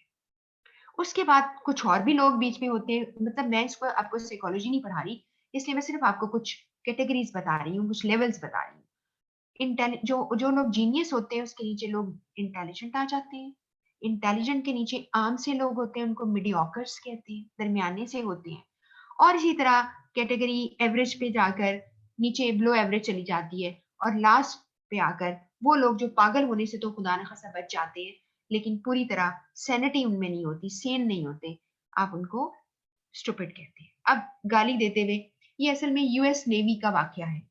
US नेवी में एक सीनियर ने जूनियर से कुछ पूछा उसने बात को बड़ा कॉम्प्लिकेटेड बना के, पता नहीं टेक्निकल जार्गन लगा लगा के जब सबको बताया तो उनको समझ कोई नहीं आई। तो उस पर जो सीनियर थे उन्होंने उसको गुस्से से कहा, उन्होंने कहा कीप इट सिंपल स्टूपिड, और वो ऐसा एक्रोनिम चला कि दुनिया अभी भी उसको याद रखे हुए है। ठीक है, इस बुक में वैसे किसी जगह पे लिखा भी हुआ है, एसीए की बुक में, कि इसकी स्टोरी जो मैं आपको बता रही हूँ। तो कीप इट सिंपल रखो, avoid using overly intricate colours and fonts. Intricate mean very complicated. कुछ लोगों को आपने देखा स्लाइड भी बनाते हैं, लाल पीले सब्ज हर रंग डाल देते हैं। तो कहते जरा ध्यान करो, तुमने कोई रेनबो केक नहीं बनाना, तो आप थोड़ा सा रंगों को थोड़ा ध्यान से यूज कर लो। तो आप ये बहुत ही ज्यादा कलर्स यूज ना करो, ना ही फॉन्ट्स बड़े बड़े स्टाइलिश फॉन्ट्स लगाएंगे, पढ़ा जा नहीं रहा और आप फॉन्ट लगाए जा रहे हैं। आप चेक करें आपको कितने फॉन्ट्स के डिजाइन मिलते हैं। तो कुछ फॉन्ट्स जो है वो आपके लिखे हुए पता ही नहीं चलता लिखा क्या है, एक लफ्ज दूसरे के अंदर घुसा हुआ होता है। तो इसका ध्यान करिएगा। इसके बाद यानी फॉन्ट होता है नमूना, आपके लेटर्स जो आप टाइप करते हो ना उसको नमूने को कहते हैं। यूजिंग ओवरली इंट्रिकेट कलर्स ना करो, और उसमें लिखा है फॉन्ट टेंड टू क्लटर, इसे बिखराव सा नजर आता है of an email and detract from the core message, और जो basic core meaning message, core message, basic message, उससे दुनिया कहीं और चली जाती है। जैसे आपका जहन जो है वो कुछ और सोचना शुरू करे, और लोग जो है instead of appreciating the person उसको गालियां देना शुरू कर दे, ये लिखा इसने क्या है यार, इसको जरा चेक करो। और आपको पता है ईमेल जब आप कोई आपके पास आती है, आप उसका, हाँ, उसको सिलेक्ट करें, आप उसका फॉन्ट चेंज करें तो आप आराम से पढ़ सकते हैं। लेकिन जिन्होंने रंग बिरंगे फॉन्ट डाले होते हैं ना, तो फिर आप उन फॉन्ट्स को जब तक कि आप चेंज नहीं करते, बाजूकात पढ़ा नहीं जाता। लोग टाइप करके ई लगा देते हैं, नोटिस लगा देते हैं, पता ही नहीं चलता लिखा क्या। भाई ध्यान से इसका यूज करो, ठीक है। तो सादा सादा रखना चाहिए ना, कैलिब्री फॉन्ट है, एरियल फॉन्ट है, इस तरह जो लोग काम करते हैं उनको तो इस चीज का बहुत अच्छी तरह पता है। कैलिब्रेटेड बॉडी है, हेडिंग है, ठीक है। अब जी अगला टॉपिक आ गया है, वीडियो कॉन्फ्रेंस करने लगे हैं, तस्वीरें बहुत दिखाई हैं, और चूंकि ये बड़े ही आपको बोरिंग लग रहे होंगे टॉपिक्स, लेकिन इसीलिए मैं आपको बीच में कोई ना कोई बात बताती हूँ, शायद आपके काम आती होगी, यकीनन उम्मीद है कि आपको कोई इसका फायदा भी होता होगा। वीडियो कॉन्फ्रेंसिंग जो है वो आपने वीडियो चलाकर, और थोड़ा सा जिक्र जो है ना आपकी टेली कॉन्फ्रेंसिंग का वो मैं आपको साथ भेज दूंगी। वो it's not a big deal, it's a kind of उसी की कहते हैं ना बेहतर वर्जन वीडियो कॉन्फ्रेंसिंग। तो टेलीफोन अगर लोग डिफरेंट जगहों में बैठ के कॉल कर लेते हैं तो ये भी एक टेली कॉन्फ्रेंसिंग की एक मिसाल होती है, ठीक है। Video conference system used by people in different physical locations to hold a meeting, इसे वर्चुअल मीटिंग कहते हैं। ये एक काइंड ऑफ डेफिनेशन है, ये इसी बुक में आपको मटेरियल मिलेगा, और बाकी जगहों पे शायद आपको ना इसका कुछ पता चले, इसलिए आप यहीं से पढ़ेंगे। मैंने आपको पहले ही बता दिया, चैप्टर यहीं से पढ़ेंगे, और पर्टिकुलरली ये दो टॉपिक्स बहुत ज्यादा आपके लिए इंपॉर्टेंट है। इसके बाद एक simple video calls are aimed at enhancing a telephone call, यानी सिंपल वीडियो फोन कॉल जो होती है उसे सिर्फ आप टेलीफोन कॉल को थोड़ा बेहतर वर्जन में ले जाते हैं, जबकि वीडियो कॉन्फ्रेंस में आप मल्टीपल लोकेशन पे लोगों को बड़ी फ्लेक्सिबिलिटी के साथ इन्वॉल्व कर लेते हैं और साफ नजर आते हैं बैठे। ये आपको जिस तरह की मैंने मिसाल दी थी, एंकर्स होते हैं और वो आपको दिखाते हैं। अब यहाँ पर उन्होंने कहा है कि इंटरनेशनल एक कंपनी है, आप इसको ध्यान से पढ़िएगा। इंटरनेशनल कंपनी है और वो कंपनी लंदन, हांगकांग, कराची पे एक मीटिंग रखना चाह रही है। तो अब सारे लोगों को ट्रेवल करवाना, और आजकल देखो, आजकल तो हम रह ही गए कंप्यूटर्स के ऊपर, है ना, जूम मीटिंग है, वेबिनार है, जो भी है उस पर हम बात करें, और ये बात बहुत पुरानी हो चुकी है वीडियो कॉन्फ्रेंस के हिस्ट्री में। उसमें आपने दुनिया में जहां भी लोग हैं उनको तकलीफ करने की जरूरत नहीं है, जहमत की जरूरत नहीं है, आप अपनी जगह पे रहिए प्लीज। ना जरासीम आप लेके आए और ना ही सोचें कि यहाँ के जरासीम आपको पागल कर देंगे, इससे बेहतर है आप अपनी जगह पे रहिए। तो हम कॉन्फ्रेंस कर लेते हैं। इसके बाद one option is for delegates for from से London, Hong Kong to board a plane and meet the rest of the team in Karachi. दूसरा क्या है, निकलो अपनी ऑफिस से, बुकिंग कराओ, आओ, फ्लाइट लेट हो गई, बैठे रहो, फ्लाइट नहीं मिल रही, कनेक्टेड फ्लाइट लो, सामान रखो, यहाँ हमें मजबूरी पड़ गई है, हमने जी उनके स्टैंडर्ड का एक होटल बुकिंग करानी है, खर्चा मुफ्त का होगा, उनका शायद फिर भी नखरे ना काम हो जाए, तो उनको वहां रखा, फिर कोई मिस हो जाते हैं, खुदा न खास्ता बड़े बड़े मिसाइल हो जाते हैं। तो इन सारी हैसल को बचने के लिए बेहतर नहीं है कि आप, इनसे सारा लिखा हुआ है, flight accommodation, other expenses to be incurred. Incurred का मतलब है लागू, यानी पड़ जाना, आपको और भी खर्चे पड़ेंगे, आप उनको सांप को गाड़ी पे आप लेकर आएंगे, बड़ी प्रोटोकॉल दी जाएगी, आप उनको अपने यहाँ ठहराएंगे, तो ये सारे मसाइल हैं। फिर सुबह उनको मीटिंग के लिए लेकर आएंगे, ठीक है ना, तो ये सारा कुछ आपको बच गया, आप भी अपनी जगह रहे, हम भी अपनी जगह रहे। इसके बाद है ऑल्टरनेटिव ऑप्शन, आपने वीडियो कॉन्फ्रेंस सेटअप किया और आपको मैंने बता दिया था उसमें कैमरा, माइक्रोफोन, स्पीकर सब ये लगते हैं, ये आपको पता है, लेकिन अब एक कंसोल है पूरा, एक आपके पास एक गैजेट है जिसके ऊपर सारा कुछ है, और आप बस ऑन करते हैं, आपकी वीडियो भी जा रही है, आपकी ऑडियो भी जा रही है, आपका सब कुछ हो रहा है, आ भी रही है, सब कुछ आप कर रहे होते हैं। इसके बाद है why is video conference becoming so popular, ये एक बड़ी काम की बात है। इसमें क्या है, सबसे पहले improve lower cost technology with greater bandwidth, यानी नंबर 1 बुलेट पढ़ रही हूँ, लो कॉस्ट टेक्नोलॉजी, पैसा कम लगा, और ग्रेटर बैंडविड्थ आपकी है। और आपको पता होगा कि वीडियो कॉन्फ्रेंस के लिए बाकायदा बहुत सारी प्राइवेट कंपनीज हैं दुनिया भर में फैली हुई है, जो आपको वीडियो कॉन्फ्रेंस की सहूलत, जब आप बहुत एक बड़ी कंपनी है, they arrange everything for you, they have their own workforce and they arrange meetings और कनेक्टिविटी करते हैं, मिलाते हैं और आपको करवाते हैं। बहुत सारे ऐसे लोग भी हैं जो कि इन जॉब्स के ऊपर है कि वो लोगों की वीडियो कॉन्फ्रेंसेस जो है वो क्या करते हैं, उसको स्केड्यूल करते हैं और इंश्योर करते हैं। उसके बाद है wider variety of video conference tools available, बिल्कुल ये मिल गए हैं, और इवन आपके मोर पावरफुल पीसीज हैं जिसके अंदर सारा कुछ मौजूद है, और आप अपनी पीसी को कन्वर्ट कर सकते हैं और वीडियो कॉन्फ्रेंस वहां पे बैठ के कर सकते हैं। कल मैंने आपको पिक्चर दिखाई थी। इसके बाद इन्वायरमेंटली फ्रेंडली आईटी इनिशिएटिव, ये मैंने आपको ईमेल में भी ये बात बताई, exactly the same thing, exactly the same thing, ठीक है, कि आपने आईटी इनिशिएटिव का मतलब है आईटी ने बहुत बड़े इनिशिएटिव लिए हैं, बहुत बड़े स्टेप्स लिए हैं, जिसपे आपकी कॉस्ट ना सिर्फ कम हुई है ट्रेवल की, बल्कि आपके और बहुत से हैसल्स, बहुत सारी परेशानियां खत्म हो गई। इसके बाद है high travel cost combined with austerity related cost saving initiative, इसके अलावा आपकी परेशानी, आपकी कोई तकलीफें वो खत्म हो गई और आपकी कॉस्ट भी बच गई। इसके बाद such is the success of video conference, companies जो है use video conferencing intra business as well as inter business, intra business अपने बिजनेस के अंदर, और इंटर बिजनेस दूसरे बिजनेसेस के अंदर।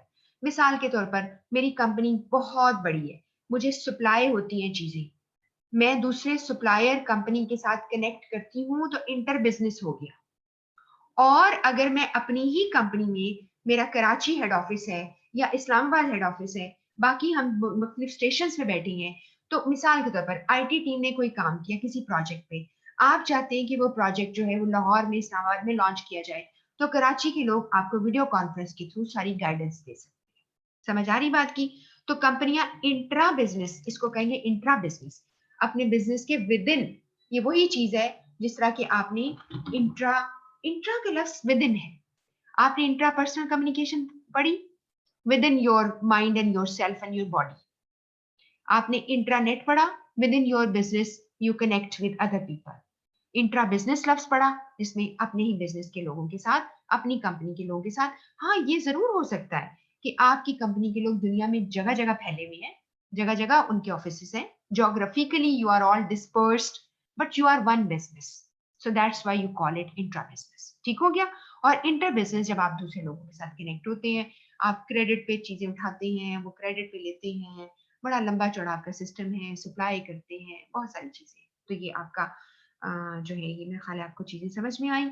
अब टाइप्स ऑफ वीडियो कॉन्फ्रेंस का जो बात कर रहे हैं, उसमें वो क्या करता है, ये आपकी पहले टेक्स्ट और इमेजेस जाया करते थे, स्टैटिक इमेजेस जाती थी, अब पूरी पूरी वीडियो जाती है, हाई क्वालिटी ऑडियो जाती है। ये आप पढ़ लीजिएगा, बहुत आसान लिखा है, इसमें कोई ऐसी चीज नहीं जो आपको समझ ना आए। इसके बाद आपको अक्सर सवाल जो बने हुए हैं, और जैसे ही सवाल आप लोग कर लोगे, 1000 BC क्वेश्चन में से भी आखिरी चैप्टर है, और ये जो सीए की बुक में भी है, इसमें ये सवाल बहुत कॉमन है।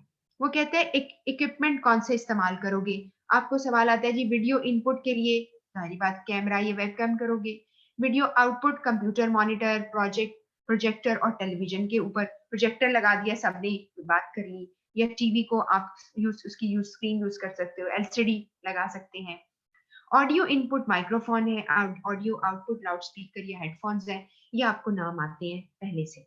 उसके बाद लिखा डेटा ट्रांसफर का क्या तरीका है, उसमें ज्यादातर उन्हें कहा लैन यानी लोकल एरिया नेटवर्क के जरिए आते हैं, या आपको सवाल नहीं आता उतना ही आएगा जितना कि एक आध सवाल बना हुआ है, आप वो पढ़ लीजिएगा। लोकल एरिया नेटवर्क आप यूज करते हो डेटा ट्रांसफर के लिए, ये आप देख लेना। Computer with video conference software including video audio compression and decompression, आपको भी ये भी क्या है, कंप्रेस करना और डीकम्प्रेस करना, यानी आपके मैसेज जो है वो दूसरी जगह पास ऑन कैसे होते हैं, ये टेक्निकल उसकी बात है, ये भी आपको कोई इसके ऊपर टेक्निकल सवाल नहीं पूछेगा। इसके बाद है video conferencing system broadly fall into two categories. एक डेडिकेटेड सिस्टम होता है जिसमें सारी चीजें उसके अंदर ही है, सिंगल पीस ऑफ इक्विपमेंट है, या उसमें सब कुछ होता है। दूसरा डेस्कटॉप सिस्टम है, आपका पीसी है, इसमें एड ऑन फीचर्स हैं कि आप पीसी को कन्वर्ट कर देते हो और वीडियो कॉन्फ्रेंस के लिए करिए कर लेते हो इस्तेमाल। ये जो डेडिकेटेड सिस्टम है ये बिल्कुल ऐसे ही जैसे मैंने अभी आपको ये देखिए लफ्ज लिखा है कंसोल, एक पूरा कंसोल, जैसे आपके प्ले स्टेशन का एक पूरा कंसोल है। वी आप अगर किसी ने खेली है अपने जमाने में तो वो एक पूरा कंसोल है, ठीक है। और आपका जो है और भी जो गैजेट है आपके सारे वो एक कंसोल होते हैं। इसके बाद है जी आपका बेनिफिट्स एंड लिमिटेशंस आ गई वीडियो कॉन्फ्रेंस की, ये जरा ध्यान से सुनिएगा। बेनिफिट्स इसके हैं, फेस टू फेस मीटिंग जब पॉसिबल ना हो तो ये कॉस्ट इफेक्टिव सोल्यूशन है। कॉस्ट इफेक्टिव सोल्यूशन का मतलब है आपके पैसे कम लगेंगे और फायदा बहुत ज्यादा हो जाएगा, और उसमें ना सिर्फ वर्बल बातें होंगी बल्कि नॉन वर्बल भी चला जाएगा। और आपको क्या चाहिए, आपका मीडिया रिच हो जाएगा, ठीक है जी। आपको मीडिया रिचनेस मैंने बताया था, और अगर आपको याद नहीं है तो नोट्स में जरूर देखिएगा। मीडिया रिचनेस जो है वो वर्बल नॉन वर्बल के कॉम्बिनेशन को कहते हैं। उसके बाद रिड्यूस ट्रेवल कॉस्ट, ये आपको पता है, बिल्कुल पता है। इंक्रीज प्रोडक्टिविटी हो गई है, dispersed workforce teams, across dispersed workforce and teams. ये वर्कफोर्स क्या है, एम्प्लॉइज और उनकी टीम्स काम करती हैं, तो आप क्या करते हैं, आप उस पर लिखा है, ये बात याद रखिएगा, 80% ऑफ द कम्युनिकेशन जो हम बात करते हैं वो हमारी ज्यादातर नॉन वर्बल क्यूज के थ्रू जाती है। मिसाल के तौर पर एक बंदा है, आपने अक्सर देखा होगा एंकर बात कर रहा होता है तो उसका चेहरा देखने वाला होता है, गुस्से में आ जाता है, वेट करता है, बात खत्म करें मैं बोलता हूँ। तो इस तरह के चीजें जो 80% of the time video conference के थ्रू लोगों को कन्वे कर देते हो अपने एक्सप्रेशंस। इसके बाद है शॉर्ट नोटिस मीटिंग्स, आपने 1 घंटे के अंदर डिसाइड हुआ, सारों को कॉल किया, चाहे वो अगर कंपनी के थ्रू कॉल करते हो या आप खुद ही अपनी कॉल करते हो, तो डिस्टेंस लोकेशन पर शॉर्ट नोटिस के ऊपर आप मीटिंग रख सकते हो, लोग जो है वो आपसे बात कर रहे होते हैं। अब यहाँ पे लिखा है उसने कि आपको डेस्क अपनी जगह छोड़ने की जरूरत नहीं है, need not to leave the desk, आपको डेस्क नहीं छोड़ना। उसके लिए उसने एक आपको टेक्नोलॉजी का लफ्ज किया है यूज, ये आपने कहा है voice, VoIP, voice over internet protocol भी आप यूज करते हो। अगेन मैं आपसे कहूंगी इसकी टेक्निकलिटी पर कोई सवाल नहीं आएगा, बस इतना समझ लीजिए टेक्नोलॉजी एडवांस हो गई है, आप अपने डेस्क पे बैठकर ही बात कर सकते हैं। इसके बाद टेली कम्यूटिंग करते हो, दूर बैठे सफर करते हो, आपने टेली मीन दूर कम्यूटिंग सफर करना, और ज्यादातर टेली कम्यूटिंग का जो लफ्ज है ना वो होम वर्किंग पर इस्तेमाल होता है। होम वर्किंग का मतलब नहीं है कि टीचर ने होमवर्क दिया, इसका मतलब है घर से काम करना, जैसे कि आजकल बहुत सारे लोग कर रहे हैं। उसका फायदा क्या हो गया, अब इसकी बात गौर से सुनिएगा, इसमें कहना क्या चाहता है, क्योंकि आपने ये पढ़ना है, आपको बाद में प्रॉब्लम ना आए। इसमें वो कहता है enable business to embrace, embrace का मतलब है गले लगा देना, किसी चीज को अपने साथ लगा लेना। इसने अपने साथ लगा लिया है, इसने इंश्योर कर लिया है डाइवर्सिटी ऑफ वर्कफोर्स। डाइवर्सिटी कहते हैं जब कोई लोग जो हैं, डाइवर्सिटी मीन वैरायटी, बहुत वैरायटी आपको मिलती है। फ्लेक्सिबल वर्किंग, इसको पता है क्या कहते हैं, फ्लेक्सिबल वर्किंग को आजकल लोग कहते हैं फ्लेक्सी टाइम स्कीम। और ये क्यों आई, इस क्यों आई, वर्क लाइफ बैलेंस की वजह से। ये देखिए वर्क लाइफ बैलेंस लिखा हुआ इसमें, वर्क लाइफ बैलेंस इक्वेशन इसको कहते हैं। उसमें क्या होता है कि आप अगर सारा वक्त ऑफिस में बैठ के काम करते हैं तो अपने घर को निग्लेक्ट करते हैं, खवातीन सबसे ज्यादा, मर्द भी, बच्चों से आपकी कोई अटैचमेंट नहीं होती, ठीक है, क्योंकि आप वहीं ऑफिस में बैठे रहते हैं। तो आपके लिए आसानी कर दी है, you can stay home and you can talk from home. अभी बहुत सारे जो बड़े ऑफिसर्स हैं वो अभी तक even they are not showing up in office, अभी भी बैठे हुए दुनिया भर में, घरों से काम कर रहे होते हैं, वो अपना बड़ा सा कंप्यूटर एलसीडी जो है बड़ी सी साइज का ऑन करते हैं, कंप्यूटर अटैच करते हैं और लोगों से बात कर रहे होते हैं, सारी वर्किंग चेक कर रहे होते हैं, दे आर डूइंग इट। तो आपको उनकी वर्क लाइफ बैलेंस क्रिएट हो गई है, वो अपने घर को भी इतना टाइम देते हैं। इसके अलावा बहुत सारी चीजों को आप डाल सकते हैं वीडियो कॉन्फ्रेंस के ऊपर, कि अगर आपने एक मीटिंग होल्ड करनी थी तो आप फिर बाकी सारा काम फिजिकली कर जाएं, मीटिंग आप घर से कर लें, आप ऐसा कर सकते हैं। तो आपके लिए with reduction in the lengthy commutes, reduction कम हो गया, लेंथी बड़े बड़े कम्यूट्स मीन सफर करना, बड़े बड़े जो लोग सफर करते हैं ना, जो जैसे जो लोग गाड़ियां चलाते हैं और सड़कों पे होते हैं, हम उनको कम्यूटर्स कहते हैं, ठीक है। तो कम्यूट करना, ये बात आपको यानी याद रखिएगा। उसके बाद हायरिंग एंड रिटेंशन, ये बड़ी मजे की बात है। हायरिंग एंड रिटेंशन का मतलब है, पता क्या हुआ है अब दुनिया में, मैंने आपको शायद आपको बताया या किसी और क्लास को ये बात बताई होगी कि एक टर्म यूज हुआ करती थी पुराने जमाने में, अभी भी होती है, उसे कहते हैं ब्रेन ड्रेन। ब्रेन ड्रेन का मतलब होता है कि इंटेलिजेंट लोग, टैलेंटेड लोगों को आपने उठाकर दूसरे मुल्कों में काम करने, यानी अपने मुल्कों में बुला लिया। सबसे पहले सबसे ज्यादा ब्रेन ड्रेन हुआ था हिस्ट्री में बर्तानिया से अमेरिका में, ठीक है। और अमेरिका को फ्लरिश करना था, अमेरिका को अपने आप को स्ट्रगल करनी थी बहुत ज्यादा होने की। तो चूंकि पुरानी हिस्ट्री है इंग्लैंड की, जहाँ पे लोग ज्यादा पढ़े लिखे थे, उनको अच्छी अपॉर्चुनिटीज मिली, दे मूव्ड, ठीक है। इसी तरह लैंग्वेज भी साथ मूव कर गई है, वही लैंग्वेज वहां बोली जा रही है, which is called American, with different accent, with some of the spellings are different, but that's more or less the same, एक ही चीज है ना, ऐसा ही है। अब हम ये कहते हैं हिंदी, हिंदी लैंग्वेज है, हाँ उसमें बहुत सारे लफ्ज डिफरेंट आ गए हैं जो हम नहीं बोलते। किसी की आशा है, किसी को उसकी यानी ख्वाहिश है, और क्या लफ्ज बोलते हैं, चिंता ना करो, ये लोग बोलते हैं। अब कुछ लफ्ज तो एक्सक्लूसिवली हो गए, इस तरह हमारे पास भी बहुत सारे लफ्ज हैं, हम उर्दू बोलते हैं, लाहौर में कोई और लोग बोलते हैं, वही उर्दू पिंडी में बोली जाती है, डिफरेंट हो जाती है। तो ऐसा है, फर्क तो है, डायलेक्ट्स फर्क है। तो जो हिंदी लैंग्वेज है वो असल में पुरानी लैंग्वेज जो थी, जैसे उर्दू जिसे कहा, उर्दू जहां से निकला, जिसका मतलब लश्करी जुबान, that was the language of Lashkar mean army की लैंग्वेज थी। आर्मी एक जगह पे इकट्ठी हुई, जिसमें टर्किश भी थे, पर्शियन लोग थे, अरबिक थे, लोकल सब कॉन्टिनेंट के लोग थे, वॉर की वजह से, तो वो उनकी आपस में कम्युनिकेशन इससे होती थी। और उर्दू जो है, हमने जब लिखी उर्दू, तो हमने अरबिक उसका ले लिया, उसे उर्दू में कहते हैं रस्मुल खत, है ना, ट्रांसक्रिप्शन जो आपकी है, आपने वो ले ली। और जो लोग हिंदी है उनकी कोई और है, ठीक है, उसको आई डोंट नो क्या कहते हैं, आपको शायद पता होगा, वो देख लेना, उसका जो रस्मुल खत है वो डिफरेंट है। तो उन्होंने, अब वो लिखते हैं तो हमें नहीं, हमसे नहीं पढ़ा जाता, बोलते हैं तो समझ आती है। तो क्या हुआ, हायरिंग एंड रिटेंशन का मतलब क्या है, आपने दुनिया में सब लोगों को एक ऑफर की कि जी जॉब वैकेंसी है। अब चाहे कोई अफ्रीका में बैठा है, चाहे ऑस्ट्रेलिया में बैठा है, चाहे पाकिस्तान में बैठा है, श्रीलंका में है, सऊदी अरब में है, सबके पास हक है, उनका हक है कि वो जाके अप्लाई करें वहां पे ऑनलाइन। उन्होंने अप्लाई कर दिया।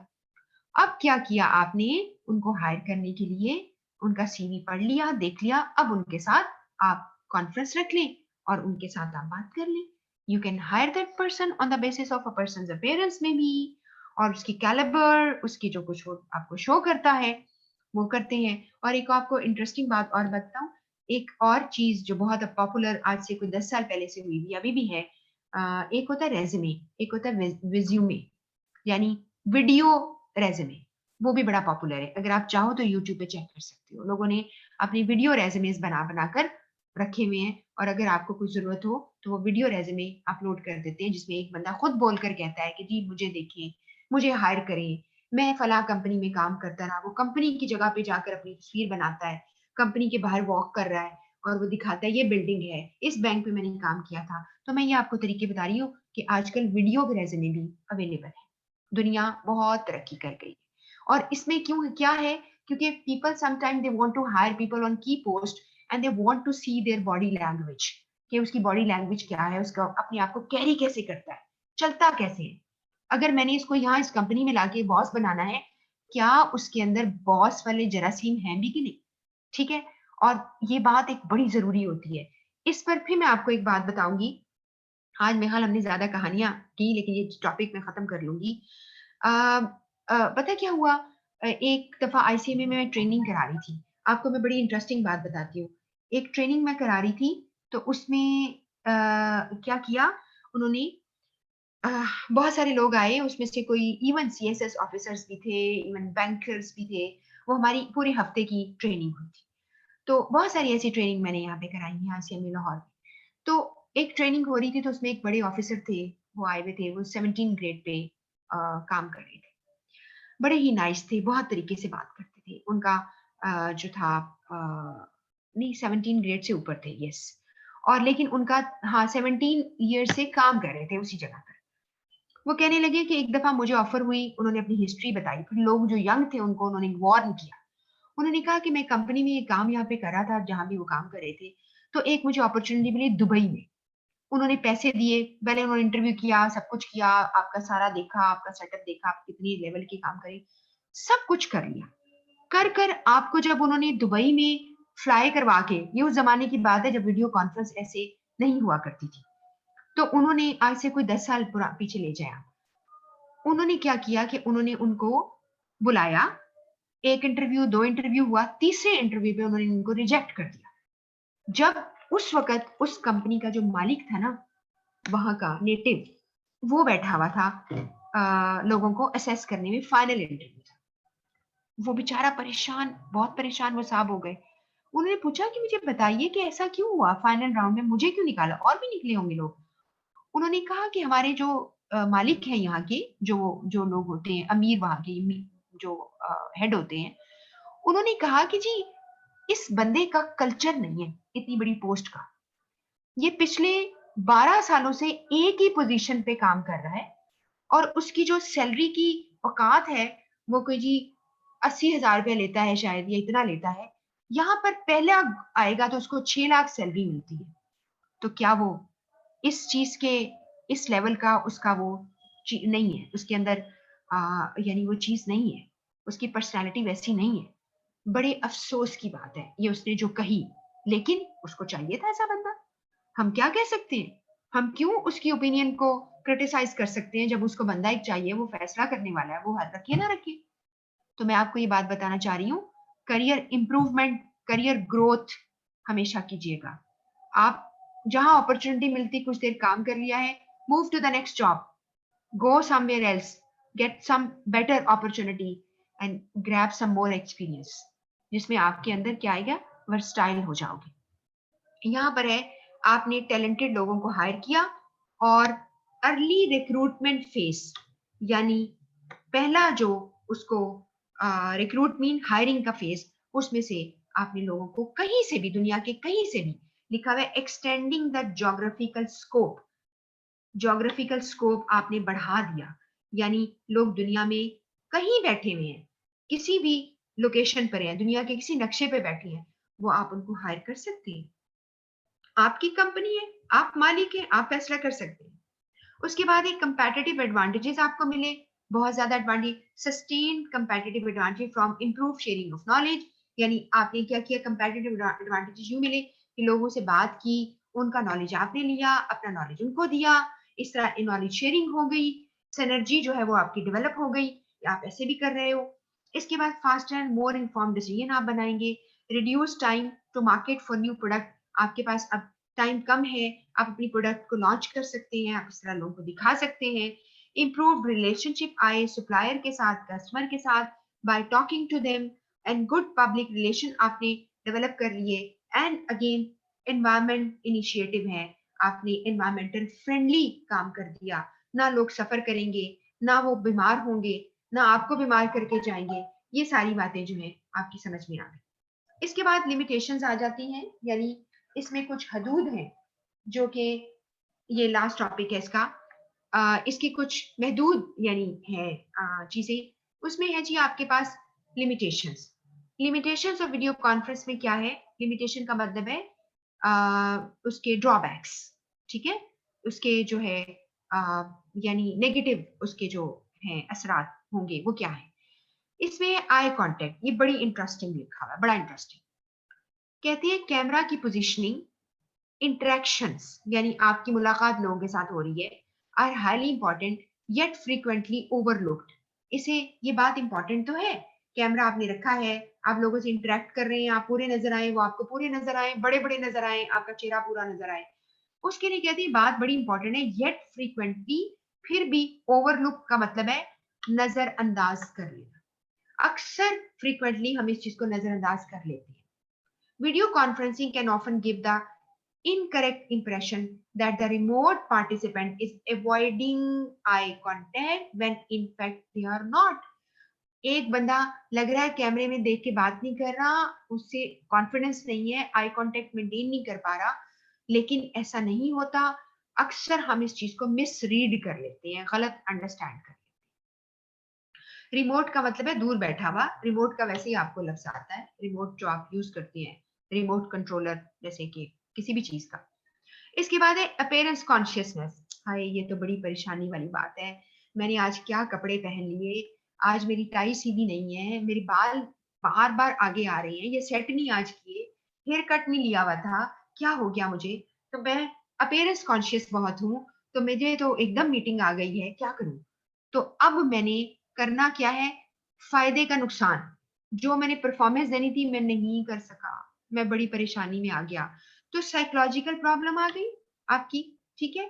जहां पे डेलीगेट्स का मतलब है जो मेंबर हैं आपकी मीटिंग के या कॉन्फ्रेंस में बैठे मेंबर्स हैं, वो अनकंफर्टेबल है कैमरे की वजह से। और प्रॉब्लम में बी एग्जैसरबेटेड, एग्जैसरबेटेड मीन शदीद हो जाना, किस चीज का बहुत ज्यादा हो जाना। वो कहता है इससे ज्यादा मुझे मेरा हार्ट फेल हो सकता है क्योंकि session is recorded. Oh my God, अभी अभी खत्म हो जाती बात, फिर तो मैं बर्दाश्त कर लेता, चलो कोई बात नहीं, अगली मीटिंग में बाल शाल ठीक करके आऊंगा, लेकिन ये क्या हुआ, ये मीटिंग तो रिकॉर्ड हो रही है, ठीक है। और खवातीन का भी बड़े मसले हैं, सिर्फ बंदों के नहीं है, बंदों के वैसे कम होते हैं, लेकिन you never know, you never know, कुछ लोग बड़े ही टची होते हैं, ठीक है। एक साहब को मैं जानती थी, तौबा तौबा, उन्होंने अगर शर्ट जो पहनी है, इवन वो अफोर्ड कर सकते थे माशाल्लाह, शर्ट पहनी है उन्होंने, नीचे पहना हुआ है जो जीन्स या कैजुअल पहनी होती थी आमतौर पे, उन्होंने साथ उनके जो स्नीकर्स है ना, इवन जूते जो जॉगर्स, उनमें भी रंग मिलते थे। फॉर गॉड सेक, मतलब ये किसी बच्चे को तो नहीं तैयार करना ना, कि बच्चे को जैसे अम्मा तैयार करके एक क्रिब में डालती है, देखो कितनी प्यारी बच्ची है, बो लगा दी, नीचे बूटीज पहना दी। It was just like that, कि तैयार हुए हैं, बूटीज भी पहन ली है, सब कुछ कर लिए है ना। ये आप मेरे ख्याल है समझ रहे होंगे मैं क्या कहना चाह रही हूँ। तो कुछ लोग बहुत ज्यादा होते हैं, अब सेशन रिकॉर्ड हो गया, बहुत ही ज्यादा मसला पड़ जाएगा। और इनफैक्ट इम्पेयर्ड का मतलब है किसी चीज का महरूम हो जाना, जैसे होता है ना हेयरिंग इम्पेयरमेंट, खुदा ना खासा सुनाई ना देना। अगर कैमरा आपने ऐड कर दिया बातों के ऊपर, बात हो ही रही थी, कैमरा क्यों ऑन कर दिया, खुदा के लिए बंद कर दो, तो इसके लिए आपकी तबीयत खराब हो जाएगी, अपेयरेंस कॉन्शियसनेस लो होगी। उसके बाद टेक्नोलॉजी, टेक्नोलॉजी जो है वो इंटायरली आप रिलायंट तो नहीं हो सकते, क्योंकि स्टेबल नहीं होती टेक्नोलॉजी, किसी जगह पे तस्वीर कट जाती है, आवाज नहीं आ रही होती, तो इसलिए ये एक लिमिटेशन है। इसके बाद है limitation on non commercial take up. उसमें ये कहता है कि ज्यादातर जो लोग हैं उनके पास इतना यानी स्टैंडर्ड चीजें नहीं होती।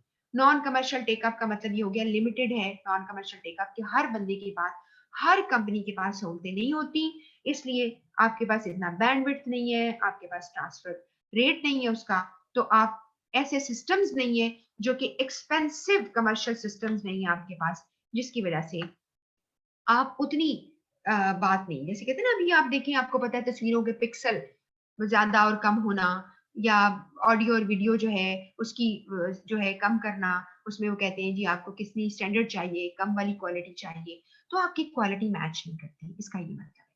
उसके बाद अगला पॉइंट आता है एंजाइटी, कि आपको बहुत एंजाइटी होने लग जाती है।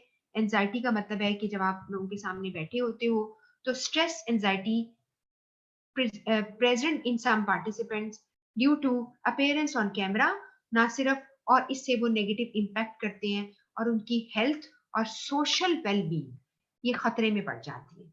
हेल्थ तो खराब होती ही है, आपका देखिए ना हेल्थ कैसे खराब होगी, किसी भी वजह से मुझे स्ट्रेस आ जाए और मेरी हार्ट जो है वो तेज तेज पैल्पिटेशन शुरू हो जाए, तो मैं कैसे स्टॉप करूं, बड़ा मुश्किल है।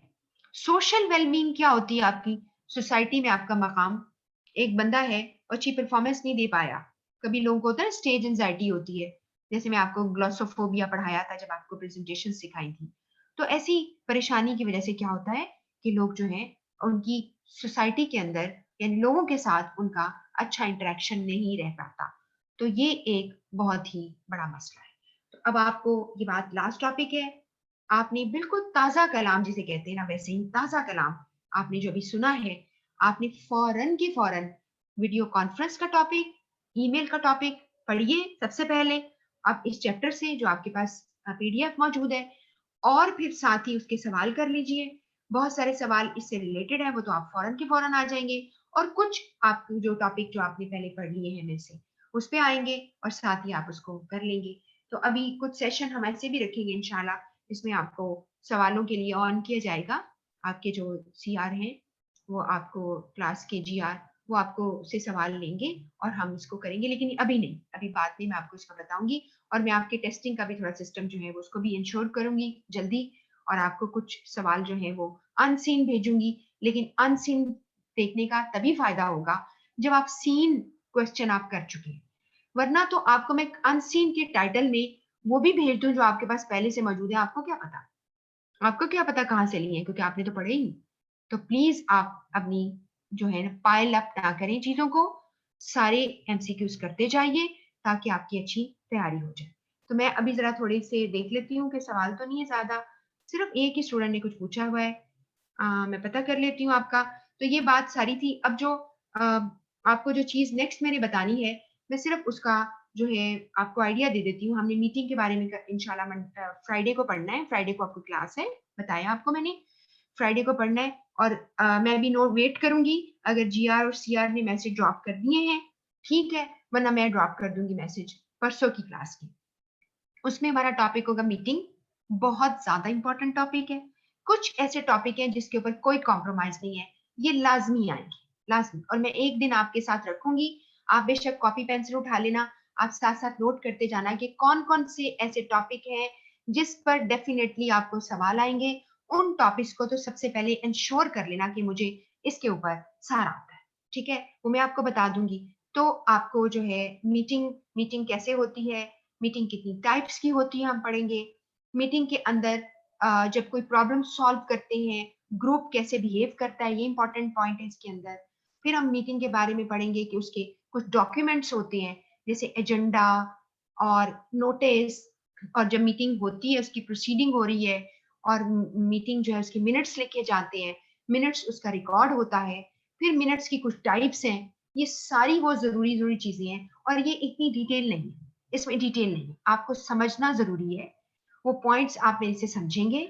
आपके पास कुछ मटेरियल पहले से आ चुका है, मैं आपको रेफरेंस दे दूंगी कौन सा मटेरियल आपके पास है, और बाकी मैंने उसके लिए नोट्स तैयार करे, वो आपको, क्योंकि अगर मैं कहूंगी सीए की बुक से पढ़ लो तो सीए की बुक में स्कैटर्ड पढ़ा है, किसी एक चैप्टर में कुछ, दूसरे में कुछ, तीसरे में कुछ, परेशान ना हो।